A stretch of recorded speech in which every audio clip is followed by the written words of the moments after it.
The Philippines earns a seat over at the United Nations Human Rights Council, or HCR. And the palace calls this a stamp of approval on the war on drugs. But some say the election actually puts pressure on the government. Here's the full report. Magdalo Representative Gary Alejano calls it an irony when the Philippines won a seat at the United Nations Human Rights Council. And he points the blame at only one culprit, the extrajudicial killings. Alejano says the administration's policies, such as the war on drugs, have perpetuated a culture of impunity and violence. And the Philippines winning a UNCHR seat is a blatant disrespect to the families of the victims of human rights violations under this regime. Alejano also recalled one of the speeches of President Duterte last September when he said that his only sin was EJ case. Sabi ko sa militarya, anong kasalanan ko? Nagnakaw ba ako dyan? Ni piso? Did I prosecute somebody na pinakulong ko? Ang kasalanan ko lang, yung mga extrajudicial killing.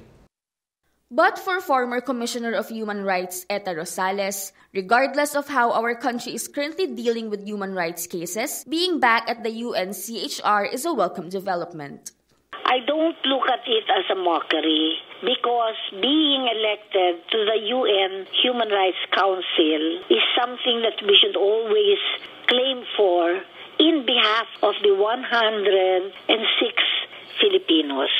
That are here domestically and are also abroad in 193 countries. Our OFWs, our migrant workers, and so on. Ngayon, na andyan tayo at dapat gawin ng gobyerno lahat ng magagawa niya para ipagtanggol natin ang ating mga OFWs at saka ang mga Pinoy.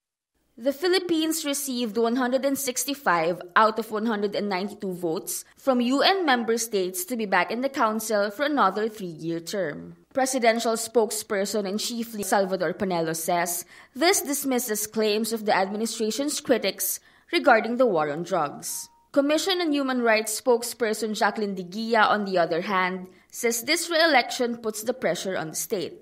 She says the credibility of the administration rests on its ability to effect actions in order to address the allegations of human rights violations. Bella Toledo, We Are One News.